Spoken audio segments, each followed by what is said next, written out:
கர்த்தர் நல்லவர். ஆமென். அவருடைய கிருபை என்றும் உள்ளது. விசேஷமாக இந்த அருமையான ஒளிபெருக்கின் மூலமாக மீண்டுமாக உங்களை சந்திப்பதிலே நான் மிக்க மகிழ்ச்சி அடைகிறேன். எவ்வளோ ஒரு பெரிய பாக்கியம், கர்த்தர் நமக்கு கொடுத்த ஒரு பெரிய பாக்கியம் இது.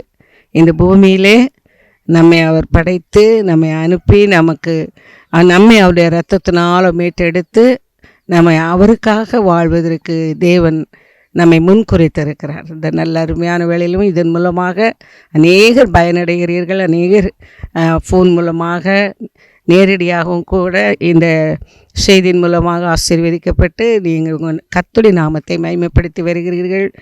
இன்றைக்கும் இந்த செய்தியின் மூலமாக தேவநாமம் மகிமைப்படட்டும். கர்த்தர் உங்கள் ஒருவரையும் ஆசீர்வதிப்பாராக. ஆண்டவராகிய இயேசு கிறிஸ்துவின் இனி நாமத்திலே நற்செய்தி எழுப்புதல் ஊழியத்தின் சார்பிலே உங்கள் யாவருக்கும் என் அன்பையும் வாழ்த்துதலையும் கொண்டு வருகிறேன். மீண்டுமாக கர்த்தர் உங்களை தொடர்ந்து ஆசீர்வதிக்க நம்மை தாழ்த்தி ஒப்பு கொடுப்போம். விசேஷமாக இந்த நாளிலே தேவன் நம்மோடு கூட பெரிய காரியங்களை செய்ய போகிறார். ஹல்லேலூயா. கண்களை மூடி ஒரு நிமிடம் நாம் ஆண்டவருடைய சமூகத்தில் ஒப்பு கொடுப்போம். தகப்பனே, இந்த நல்ல கிருபை நிறைந்த அருமையான காலை வேளைக்காய் நன்றி. காலைதோறும் உங்கள் கிருபை எங்களுக்கு புதிதாக இருக்குது. இன்றைக்கு எங்கள் மத்தியிலே நீர் வைத்திருக்கிற கிருபைகளுக்காய் நாங்கள் ஸ்தோத்திரிக்கிறோம். இந்த அருமையான ஒளிபெருக்கின் மூலமாக கொடுக்கப்படுகிற செய்திகள் அபிஷேகம் நிறைந்ததாக இருக்கட்டும்.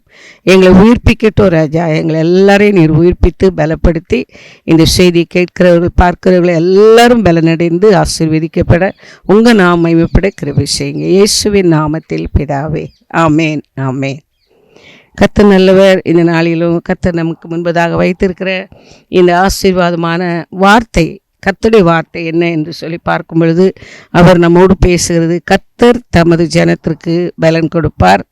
கர்த்தர் தமது ஜனத்திற்கு சமாதானம் அருளி அவர்களை ஆசீர்வதிப்பார். சங்கீதம் 29:11.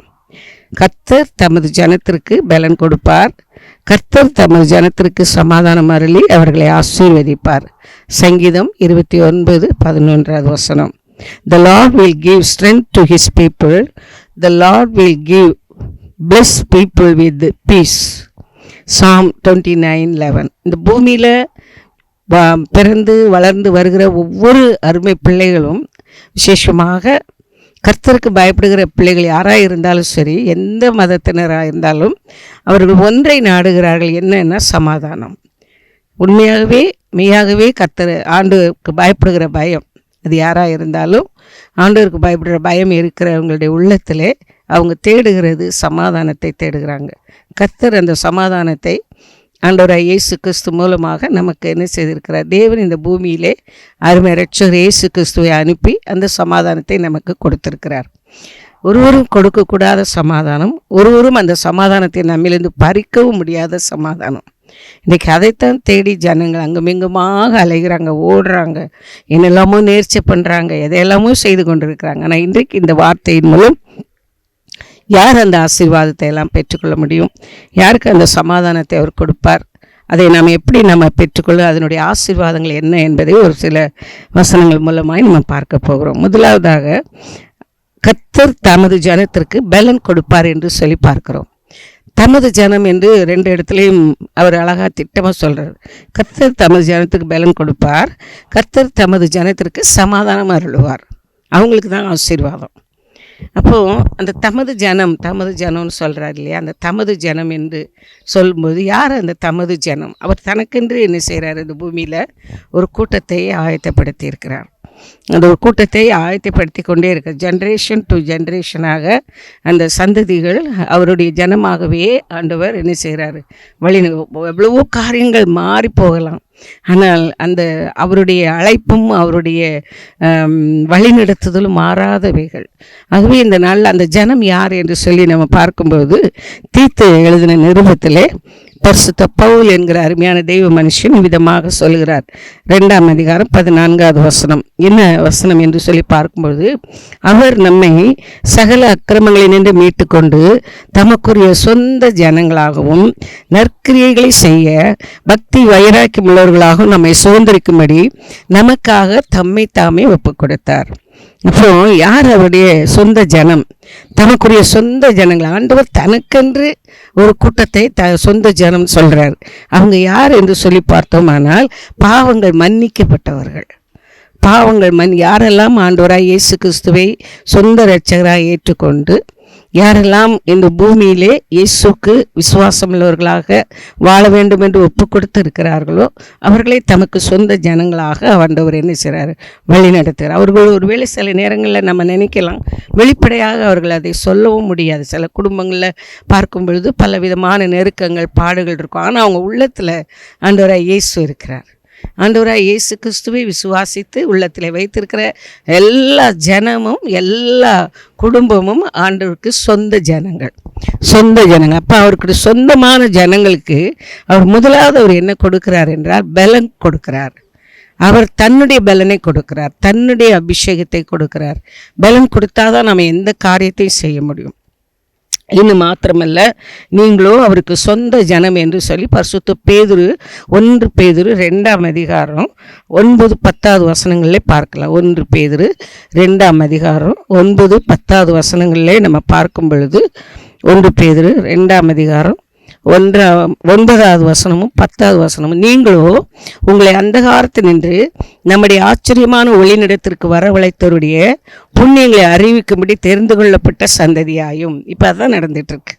நீங்களோ உங்களை அந்த காலத்தில் நின்று நம்முடைய ஆச்சரியமான ஒளிநிடத்திற்கு வரவழைத்தவருடைய புண்ணியங்களை அறிவிக்க முடியும். இப்போ அவருடைய புண்ணியங்களை நம்ம அறிவிக்கிற சொந்த ஜனமாக தேவன் நம்மளை அழைத்திருக்கிறார். அவங்க அதான் யாருன்னா தெரிந்து கொள்ளப்பட்ட சந்ததியாயும் ராஜரீகமான ஆசாரிய கூட்டமாயும் பரிசுத்த ஜாதியாயும் அவருக்கு சொந்த ஜனமாயும் இருக்கிறீர்கள். கர்த்தர் உங்களையும் என்னையும் தான் தன்னுடைய சொந்த ஜனமாக அவரை ஏற்றுக்கொண்டவர்கள். அந்த காலத்தில் நின்று அவருடைய ஆச்சரியமான ஒளியினிடத்திற்கு வரவழைத்தவருடைய புண்ணியங்களை அறிவிப்பதற்கு. ஏனென்றால் ஆண்டவராய் இயேசு இந்த பூமியில் இறங்கி வந்து நமக்காக தன்னுடைய ஜீவனை கொடுத்தார், முழு சரீரத்தையும் கொடுத்தார், இரத்தத்தை சிந்தி நம்ம எல்லாரையும் மீட்டெடுத்திருக்கிறார்.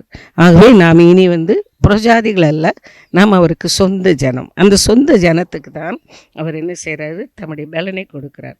இன்னும் பார்க்கும் பொழுது இறைமையா தீர்க்கதரிசியின் புஸ்தகம் 7ஆம் அதிகாரம் 23வது வசனம் விதமாக சொல்கிறது, என் வாக்குக்கு செவிவிடுங்கள், அப்பொழுது நான் உங்கள் தேவனாய் இருப்பேன், நீங்கள் என் ஜனமாய் இருப்பீர்கள், நான் உங்களுக்கு கற்பிக்கும் எல்லா வழியிலும் நீங்கள் உங்களுக்கு நன்மை உண்டாகும்படிக்கு நடவுங்கள் என்கிற விசேஷத்தையே அவர்களுக்கு சொல்லி கட்டளையிட்டேன். அப்படியானால் அவர் நம்முடைய வாழ்க்கையில் அவர் நமக்கு சொல்கிற முக்கியமான காரியம் என்னவென்றால் அவருடைய வாக்கு, அவருடைய வார்த்தைகளுக்கு நம்ம என்ன செய்யணும், கீழ்ப்படியணும். செவி கொடுக்கும் பொழுது அவர் நமக்கு தேவனாக இருக்கிறார், நாம் அவருடைய பிள்ளைகளாக இருக்கிறோம், ஜனமாக இருக்கிறோம். ஆகவே இந்த நாளில் நம்முடைய பாவங்கள் மன்னிக்கப்பட வேண்டும், கிரமங்கள் மீறுதல்கள் எல்லாம் மன்னிக்கப்பட்டு நம்ம அவருடைய ஜனமாக இருக்கும் பொழுது முதலாவதாக அவர் நம்மை பலப்படுத்துகிற ஆண்டவராக இருக்கிறார். பலன் என்று சொல்லும் பொழுது நாம் இந்த காரியத்தில் விசேஷமாக முதலாவது நம்ம பார்க்கும் பொழுது அவர் தன்னுடைய பிள்ளைகளுக்கு முதலாவது என்ன செய்கிறார், ஒரு குழந்தை பிறந்த உடனே அந்த குழந்தைக்கு என்ன செய்கிறாங்க, கொஞ்சம் கொஞ்சமாக தாய்ப்பால் ஊட்டுகிறதோடு மட்டும் இல்லை, அது அந்த ஏஜ் வர 3 மாதம் 6 மாதம் 1 இயர் இப்போ அந்த குழந்தை பலனடைவதற்கு வளருவதற்கு ஏற்ற விதமான ஆகாரங்களை நம்ம கொடுக்கிறதை நம்ம நன்றாக அறிவோம். அப்படித்தான் தேவன் நம்மையும் எப்பொழுதும் நம்ம ஆண்டவராய் இயேசு கிறிஸ்துவை சொந்த இரட்சகராக சொந்த தெய்வமாக எப்பொழுது நம்ம ஏற்றுக்கொள்கிறோமோ அதன் பிற்பாடு அவர் நம்மை பலப்படுத்துகிறார். என்ன பலப்படுத்துகிறார், நல்ல ஆகாரங்கள் கொடுத்து நல்ல வேத வார்த்தைகள் மூலமாக நம்மளை பலப்படுத்தி எல்லாவற்றுக்கும் மேலாக அப்போஸ்தலர் 1ஆம் அதிகாரம் 8வது வசனம், அப்போஸ்தலர் புஸ்தகத்திலே 1ஆம் அதிகாரம் 8வது வசனத்திலே பரிசுத்த ஆவியை நமக்கு கொடுக்கிறார். அவர் தன்னுடைய ஆவியை நமக்கு கொடுக்கிறார். பரிசுத்த ஆவியானவர் உங்களிடத்தில் வரும் பொழுது நீங்கள் பலனடைந்து யூதேயாவிலும் சமாரியாவிலும் எருசலேமிலும் பூமியின் கடைசி பரியந்தம் எனக்கு சாட்சிகளாக இருப்பீங்கன்னு சொல்கிறாரு. அப்போ நம்ம வாழ்க்கையில் நம்ம பலன் அடைவதற்கு முதலாவது நமக்கு தேவை, இந்த பூமியிலே நம்ம ஒரு நல்ல பலமுள்ளவர்களாக வாழ வேண்டுமானால், ஒருவேளை அவங்க பெரிய திடகாத்திரமாக வளர்த்தியாக நல்லா குண்டா நல்லா ஒரு ஜிம்முக்கெல்லாம் போய் நல்லா மசில்ஸ் எல்லாம் வச்சு எல்லாம் இருக்கிறவங்க தான் பலசாலிகள் நம்ம சொல்ல முடியாது. ஆவியில் பலன் கொண்டவர்கள் தான் பலமுள்ளவர்கள். பரிசுத்த ஆவினால் நிரப்பப்பட்டு எந்த சூழ்நிலையானாலும் சரி அவர்கள் என்ன செய்யக்கூடாது, சோர்ந்து போகவே மாட்டாங்க. அவர் சோர்ந்து போகிறவர்களுக்கு பலன் கொடுக்கிறவர். சத்துவம் இல்லாதவர்களுக்கு சத்துவத்தை கொடுக்கிறவர். அப்போ இன்றைக்கு எதிலெல்லாம் நமக்கு அவர் பலவீனங்கள், நம்முடைய சரீரத்தையும் நம்ம ஆவியும் பலப்படுத்துகிறார் என்று சொல்லி நம்ம பார்க்க போகிறோம். நிச்சயமாக எதில் நம்ம பலவீனமாக இருந்தோமோ, எதில் பலவீனமாக இருக்கிறோமோ அதிலிருந்து தேவன் இன்றைக்கு இன்னும் நம்மளை பலப்படுத்த போகிறார். பலன் இருந்தால் மட்டும்தான் இந்த பூமியில் நம்ம கடைசி வரைக்கும் ஆசீர்வாதமாக வாழ முடியும், சமாதானமாக வாழ முடியும். கர்த்தர் நம்ம மேலே வைத்திருக்கிற திட்டங்களை நம்ம நிறைவேற்ற முடியும். ஆகவே இந்த நல்ல அருமையான வேளையிலே நம்ம இந்த வார்த்தைகளை நம்ம செவி சாய்த்து வார்த்தைகளுக்கு நம்ம கீழ்ப்படி இந்த வார்த்தையை நன்றாக கவனித்து நம்ம அதை நம்ம ஒப்புக் கொடுக்கும் பொழுது நிச்சயமாக தேவன் நம்மை ஆசீர்வதிப்பார். நம்மை படைத்தவர் நம்ம பார்த்து கொண்டே இருக்கிறார். இப்போ இந்த நல்ல அருமையான வேளையில் அவர் முதலாவதாக பரிசுத்த ஆவியை நமக்கு கொடுக்கிறார். நம்ம கேட்கும்போது கேளுங்கள், அப்பொழுது உங்கள் சந்தோஷம் நிறைவாக இருக்கும்படி நீங்கள் பெற்றுக்கொள்வீங்கன்னு சொல்கிறார். நம்ம எதை கேட்கணும்? எனக்கு வீடு தாங்க, வேலை தாங்க, எனக்கு ஒரு அந்த காரியம் வேணும், எனக்கு இது வேணும், அது வேணும்னு கேட்குறத விட முதலாவது தேவனுடைய ராஜ்யத்தையும் அப்படி நீதியை தேடுங்கள். அப்பொழுது உங்களுக்கு இவைகளெல்லாம் கொடுக்கப்படும். மட்டும் இல்லை, கேளுங்கள், அப்பொழுது உங்கள் சந்தோஷம் நிறைவாக இருக்கும்படி நீங்கள் பெற்றுக்கொள்வீர்கள்னு யோவான் சுவிசேஷத்தில் பார்க்கலாம்.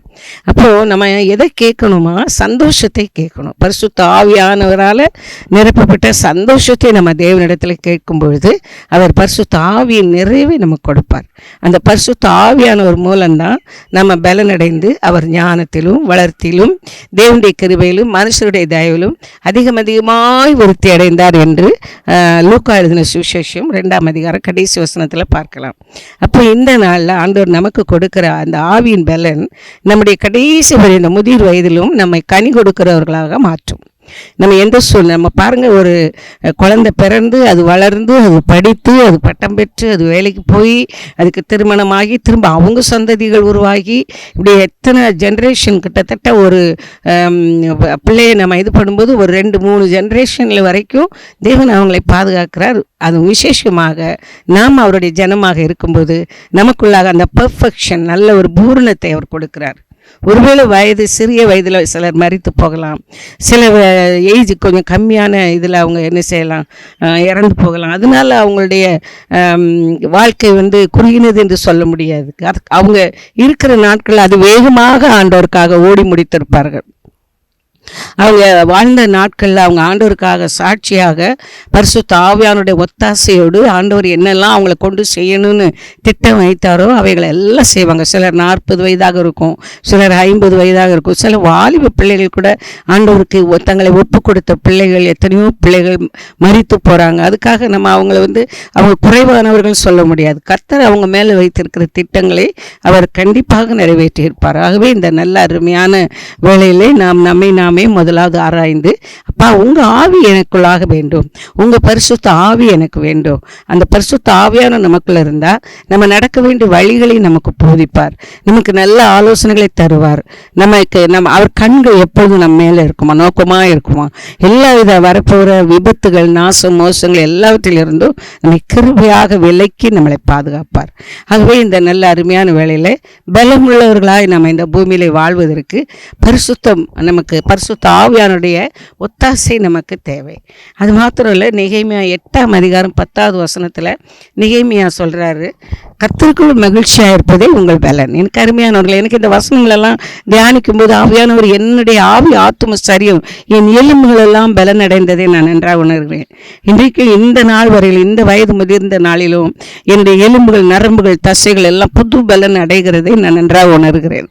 காரணம் என்ன? என்னை மகிழ்ச்சியாக வைத்திருக்கிறார். கர்த்தருக்குள் மகிழ்ச்சி, கர்த்தருக்குள் மகிழ்ச்சி என்று சொல்லும்பொழுது அவருடைய வசனங்களை நம்ம அதிகமாக உட்கொள்ளும் பொழுது நம்ம வாழ்க்கையில் வர்ற உபத்திரவங்கள், நம்ம வாழ்க்கையில் உள்ள பாடுகள், கர்த்தருடைய நாமத்தை நிமித்தம் நம்ம அனுபவிக்கிற வேதனைகள், கர்த்தருடைய நாமத்தை நிமித்தம் நம்ம சுமக்கிற நிந்தைகள், அவமானங்கள், இவைகளிலே நம்ம மகிழ்ச்சியாக இருக்கணும். ஸ்தோத்திரத்தோட ஆண்டவர் என்னோடு இருக்கிறார், எனக்குள்ளே இருக்கிறார், அவர் எனக்காக எல்லாவற்றையும் செய்வார்.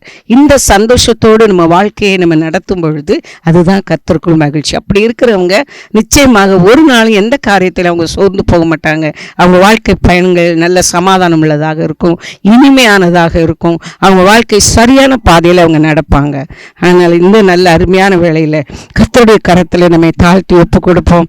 ஆண்டவரே, எனக்கு இப்படிப்பட்ட ஒரு வாழ்க்கை எனக்கு வேண்டும். என் வாழ்க்கையில் சமாதானமும் இல்லை. கடந்த நாட்களில் ஒரு சில சகோதரிகளோடு நான் பேசும் பொழுது அவங்களுடைய வாழ்க்கையை குறித்து அழுதாங்க.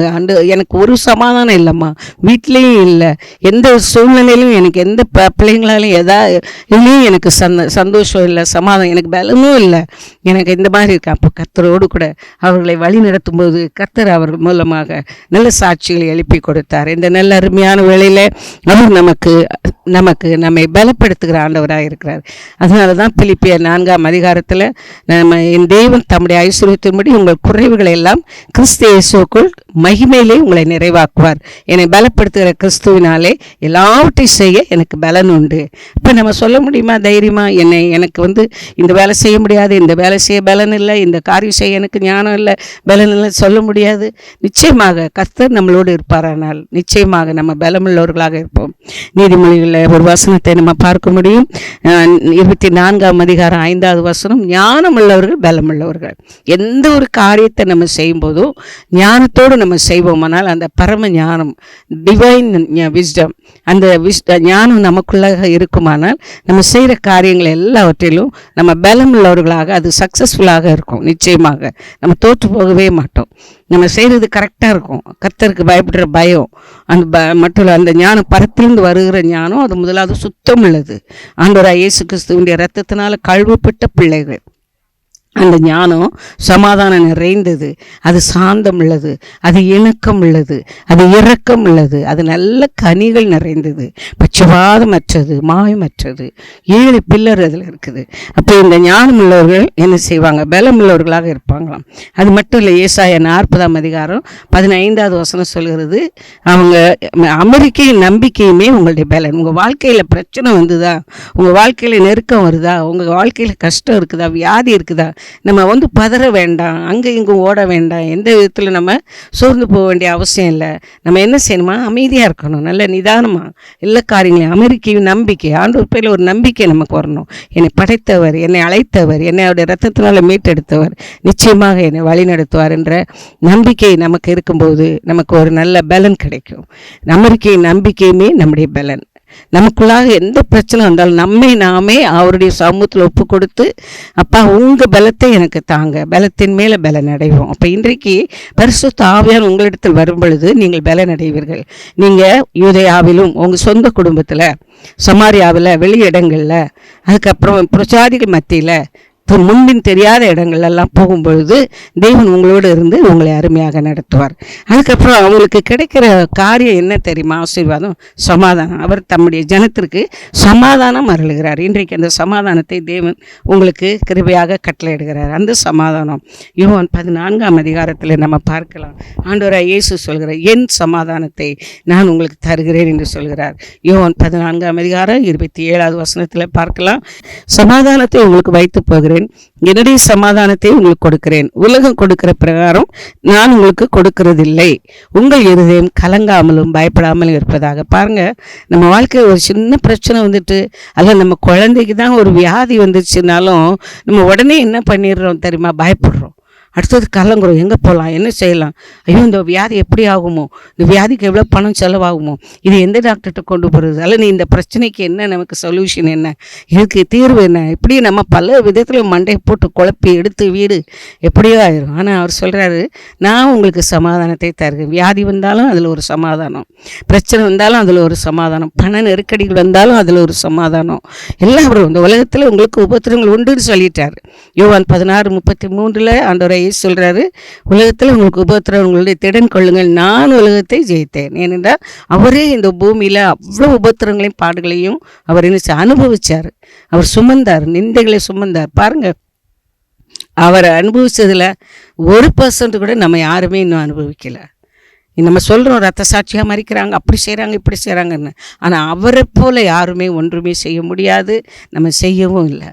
என்றால் அவர் கடவுள். அவர் தான் இந்த பூமியில் இறங்கி வந்து நமக்காக எல்லாவற்றையும் சுமந்தார். அப்போ இன்றைக்கு அவருடைய இது, அவர் முகத்தில் துப்புனாங்க, அவரை அடித்தாங்க, உன் தலையில் யார் கொட்டுனதுன்னு சொல்லுன்றாங்க, கண்ணை கட்டி விட்டாங்க. சரியா முதுகில் 39 அடி. அந்த அடி ஒரு சாதாரணமான அடி கிடையாது. அதெல்லாம் எதற்காக? நீங்களும் நானும் சமாதானத்தோடு வாழணுன்றதுக்காக. நீங்களும் நானும் இந்த பூமியில் அந்த உலகம் கொடுக்குற சமாதானம் என்ன தெரியுமா? கொஞ்சம் நேரம் யூடியூப் பார்த்தோன்னா, கொஞ்சம் நேரம் யூடியூப்பில் உள்ள படங்கள், இல்லைன்னா சீரியல் பார்த்து, இல்லைன்னா நண்பர்களை போய் பார்த்து, இல்லைன்னா கொஞ்சம் நேரம் பீச்சுக்கு போயிட்டு, கொஞ்சம் நேரம் அப்படி எதையாவது என்ஜாய் பண்ணி உலக சந்தோஷங்களை கொஞ்சம் நேரம் நமக்கு அது மைண்டு கொஞ்சம் ரெஃப்ரெஷ்ஷாக இருக்கும் நம்ம நினைக்கிறோம். பட் அந்த சமாதானம் கொஞ்சம் நேரத்தில், கொஞ்சம் நாளில், கொஞ்சம் வருஷங்கள் எல்லாமே அது குறைந்து மறைந்து போயிடும். ஆனால் தேவன் கொடுக்குற சமாதானம், ஆண்டவரை இயேசு கிறிஸ்து மூலமாக நமக்கு கொடுக்குற சமாதானம் அது நிரந்தரமானது. அதை ஒருவரும் நம்மிலிருந்து பறிக்க முடியாது, அதை ஒருவரும் நமக்கு கொடுக்கவும் முடியாது. அந்த சமாதானத்தை தேவன் இன்றைக்கு ஆண்டவர் தம்முடைய பிள்ளைகளுக்கு, தமது ஜனத்திற்கு கொடுக்கிறார். இந்த செய்தியின் மூலமாக யாரெல்லாம் இந்த செய்தி கேட்டுக்கொண்டிருக்கிறீங்களோ, தேவன் உங்களுக்கு இந்த சமாதானத்தை இன்றைக்கு கொடுக்கிறார். அந்த சமாதானத்தை நீங்கள் பெறும் பொழுது, வியாதி இருந்தால் அந்த வியாதியில் உங்களுக்கு ஒரு சுகத்தையும் கொடுப்பார். உங்களுக்கு அதோடு கூட அந்த வியாதியிலிருந்து உங்களுக்கு விடுதலை கொடுத்து உங்களுடைய விசுவாசத்தை இன்னும் வர்த்திக்க பண்ணுவார். 12 வருட பெரும்பாடுள்ள ஒரு ஸ்திரீ தன்னிடத்தில் இருந்த ஆஸ்திகளை எல்லாம் விற்றா, எல்லாத்தையும் விட்டா, வீடை விற்றா, எல்லாம் விற்றுட்டா. அவட்ட இப்போ ஒன்றுமே கிடையாது. ஆனால் அவளால் வேறு ஒன்றும் செய்ய முடியல. ஆனால் இயேசு அந்த வழியாக, இயேசு குறித்து அவள் கேள்விப்பட்டிருக்கா, இயேசுடைய சமாதானத்தை அவள் கேள்விப்பட்டிருக்கா. அப்போ இயேசு அந்த வழியாக வருகிறார் என்று சொல்லி கேள்விப்பட்டவுடைய வஸ்திரத்தின் ஓரத்தை தொட்டால் போதும், நான் சுகமடைவேன்னு சொல்லி விசுவாசித்தார். அந்த மகளுடைய விசுவாசத்தின்படி இயேசு அந்த வழியாய் போகும்போது அவ்வளோ திரள் கூட்டம் நடந்து போகிறாங்க. ஆனால் இந்த பெண்மணி ஓடி போய் என்ன பண்ணுறா? யாருமே பார்க்கலன்னு நினச்சிட்டு இருக்கிறா. யாருமே பார்க்கலன்னு நினச்சி அவள் இடித்து போய் என்ன செய்கிறா? ஆண்டோடைய வஸ்திரத்தின் ஓரத்தை தொட்டா பாருங்க, அவளுடைய சரீரத்தில் அந்த நேரமே அவள் சுகமடைந்ததை அவள் உணர்ந்தாள், அவள் விடுதலையை பெற்றாள். ஆண்டோட இயேசு உடனே திரும்பி பார்க்குறாரு. பார்த்துட்டு அவர் கேட்குறாரு, என்னை தொட்டது யாருன்னு சொல்லி கேட்குறாரு. இப்போ கூட இந்த சீஷரை கேட்குறாங்க, எவ்வளோ பேர் உங்க நெருக்கி வர்றாங்க, எவ்வளோ பேர் தொடுறாங்க, ஆனால் நீர் இதை பார்த்து என்னை தொட்டது யாருன்னு கேட்குறீங்க அப்படின்னா, இல்லை, என்னிடத்து வல்லமை புறப்பட்டது. இன்றைக்கு அந்த வல்லமையை தேவன் உங்களுக்கு அனுப்புகிறார். உங்களுடைய சரீரத்தில் என்ன வியாதி இருந்தாலும் சரி, இன்றைக்கு உங்களுக்கு அந்த வியாதியிலிருந்து ஒரு சமாதானத்தை கொடுக்குறார். குழந்தை பாக்கியம் இல்லாமல் இருக்கிறீங்களா? இன்றைக்கு ஆண்டவர் உங்களுக்கு ஒரு குழந்தை பாக்கியத்துக்கான ஒரு சமாதானத்தை தேவன் கொடுக்கிறார். குழந்தை பாக்கியம் இல்லாமல் உங்களை எவ்வளோ பேர் நிந்திக்கிறாங்க, உங்களுடைய வாழ்க்கையில் எவ்வளவு நெருக்கம் உங்களுக்கு, எங்கெல்லாமோ எவ்வளோலாமோ பணம் செலவு பண்ணியிருக்கிறீங்க, ஆஸ்பத்திரிக்கு பணம் செலவு பண்ணியிருக்கீங்க. ஆனால் இன்றைக்கு ஆண்டவர் உங்களுக்கு அங்கே ஒரு அருமையான மகள் தன்னுடைய இருதயத்தை எல்லாம் ஆலயத்தில் கொண்டு போய் ஊற்றினாள். அவள் ஒரு பொருத்தனை செய்கிறார். நீர் எனக்கு ஒரு ஆண் குழந்தையை கொடுத்தால் அந்த குழந்தையை நான் உமக்காக கொடுப்பேன்னு சொன்னாள். ஆனால் ஆண்டவர் அந்த ஒரே ஆசீர்வாதத்தோடு விடலை, அவளுக்கு அந்த குழந்தை பாக்கியத்தை கொடுத்தார், அதோடு 5 குழந்தையும் கொடுத்தார். பாருங்கள், நம்முடைய ஆண்டவர் ஒரு நாளும் நம்ம இடத்துலேருந்து எதையும் பறிக்கிற ஆண்டவர் அல்ல, நம்மளை ஆசீர்வித்து விருத்தி அடை செய்கிற ஆண்டவர். ஆகவே இந்த சமாதானத்தை இன்றைக்கு ஆண்டவர் உங்களுக்கு தருகிறார். இந்த ஆசீர்வாதம் அப்படி சொந்த ஜனங்களுக்கு இந்த நாளில் ஆண்டவருடைய கரத்தில் ஒப்புக் கொடுக்க. அது மட்டும் இல்லை, அவர் நம்மை ஆசீர்வதிப்பார். சங்கீதம் 115:12 வசனம் சொல்வது, கர்த்தர் நம்மை நினைத்திருக்கிறார், அவர் ஆசீர்வதிப்பார். அவருடைய ஆசீர்வாதத்துக்கு அளவே இல்லை. அந்த ஆசீர்வாதம் என்ன? எபேசியர் 1 இன்னும் நம்ம பார்க்கும் பொழுது அவ்வளவு ஆவிக்குரிய ஆசீர்வாதங்கள். ஆவிக்குரிய ஆசீர்வாதங்கள் யாரெல்லாம் நம்ம ரிசீவ் பண்ணியிருக்கிறோமோ, பெற்றுக்கொண்டிருக்கிறோமோ, நம்ம வாழ்க்கையில் நமக்கு சோர்வே வராதுங்க. நம்ம எந்தெந்த காரியத்தில் என்னென்ன விதத்தில் நம்ம நெருக்கப்பட்டாலும் ஆவிக்குரிய ஆசீர்வாதங்கள் நம்மிடத்தில் இருக்கும்போது நம்முடைய மெட்டீரியல் பிளெஸிங்ஸ், நம்ம குடும்ப வாழ்க்கையில் உள்ள தேவைகள் எல்லாம் நம்மளை தேடி வரும். நாம் தேடி போக வேண்டிய அவசியம் இல்லை, நம்ம யார்கிட்டையும் போய் கையேந்தி நிற்க வேண்டிய அவசியம் இல்லை. யாரும் எனக்கு உதவி செய்யலேன்னு சொல்லி நம்ம எந்த விதத்தில் குறைப்படவே முடியாது. தேவன் நம்ம மேலே மிகவும் கரிசனை உள்ளவராக இருந்து நம்முடைய தேவைகள் எல்லாம் அற்புதமாக சந்திப்பார். கர்த்தர் கடைசி வரையில் ஆபிரகாமை தேவன் ஆசீர்வதித்தார். 100 வயதில் அவரை ஆசீர்வதித்து ஆபிரகாம் சீமானாக இருந்தார். அப்படியே யோபு பக்தனை குறித்து நம்ம பார்க்குறோம். அவர் தன்னிடத்துல இருந்து எல்லாவற்றையும் இழந்தாலும் ஆண்டவர் அவர் நாவினால் அவர் பாவம் செய்யலை. அவர் தேவனாலே தெரிந்தெடுக்கப்பட்ட நல்ல ஒரு மகனாக இருந்தார். அவர் உத்தமனாக தேவன் பார்த்தார். அவரை ஒரு நீதிமானாக தேவன் பார்த்தார். அவர் வாயினாலே அவர் எப்பவும் தேவனை துதித்து கொண்டே இருந்தார், ஸ்தோத்திரம் பண்ணி கொண்டே இருந்தார். அவருடைய நிதானமாக பேசுவாராம். தேவன் மேலே நல்ல நம்பிக்கை விசுவாசம் வைத்திருந்தார். அவர் என்னை கொன்று போட்டாலும் அவர் மேல் நான் நம்பிக்கையாக இருப்பேன். அவர் என்னை சோதித்த பின் நான் பொன்னாக விளங்குவேன். இப்படிதான் அவர் ஆண்டவரை பற்றி நல்லா உயர்த்தினார். கடைசியில் அவரை இரட்டிப்பாக ஆசீர்வதித்தார். அவர் இழந்த எல்லாவற்றையும் அவர் இரட்டிப்பாக கொடுத்தார். நீங்கள் இன்றைக்கி எதெல்லாம் இழந்திருக்கிறீங்க, இதெல்லாம் எந்த ஆசீர்வாதத்துக்காக நீங்கள் காத்திருக்கிறீங்களோ இன்றைக்கு தேவன் உங்களுக்கு உதவி செய்வார். ஆண்டவருடைய கரத்தில் ஒப்பு கொடுப்போமா? எல்லாம் அப்படியே இருக்கிற இடத்துல ஒரு நிமிஷம் நம்முடைய தலைகளை தாழ்த்தியாப்பா, நான் உம்முடைய சொந்த ஜனமாக, நீர் என்னுடைய தேவனாக இன்றைக்கு நாங்கள் என்னை ஒப்பு கொடுக்கிறேன், என்னை ஏற்றுக்கொள்ளும். கர்த்தருக்கு காத்திருக்கிறவர்கள் புது பலனடைந்து கழுகுகளைப் போல செட்டைகளை எடுத்து உயிரை எழும்புவார்கள். அவர்கள் ஓடினாலும் இளைப்படையார்கள், நடந்தாலும் சோர்ந்து போவார்கள். கர்த்தர் உங்களை ஆசீர்வதிப்பார். ஒரு நிமிடம் நம்ம கண்களை மூடி பரலோகத்தின் தேவனுக்கு நாம் நன்றி செலுத்துவோம். தகப்பனே, இந்த நல்ல அருமையான வேளையில நீர் எங்களோடு பேசின நல்ல ஜீவனுள்ள வார்த்தைகள், முதலாவது நீர் எங்களை சொந்த ஜனமாக மாற்றி இருக்கிறீர். உங்கள் ரத்தத்தினால எங்களை கழுவி நாங்கள் உங்கள் சொந்த பிள்ளைகள் என்று சொல்லி நீர் எங்களை அழைக்கக்கூடிய அளவிலே உங்கள் சொந்த ஜனமாக எங்களை மாற்றினீர். அது மாத்திரல்ல, நீர் எங்களுடைய தேவனாக இருக்கிறீர். எங்களை நீர் பலப்படுத்துகிறீர், எங்களுக்கு சமாதானம் அருளுகிறீர், எங்களை ஆசீர்வதிக்கிறீர். இன்றைக்கும் நீர் ஆண்டவர் இந்த செய்தியின் மூலமாக செய்தியை கேட்டுக்கொண்டிருக்கிற பார்த்து கொண்டிருக்கிற ஒவ்வொரு பிள்ளைகளுடைய வாழ்க்கையும் நீர் விதமாக நீர் ஆசீர்வதிக்கிறதற்காக உமக்கு நன்றி. உங்கள் அன்பு கரத்தில் ஒப்பு கொடுக்கிறோம். தொடர்ந்து வழி நடத்துவீராக. இயேசுவின் நாமத்தில் ஜெபிக்கிறோம் நல்ல பிதாவே. ஆமேன், ஆமேன். God bless you.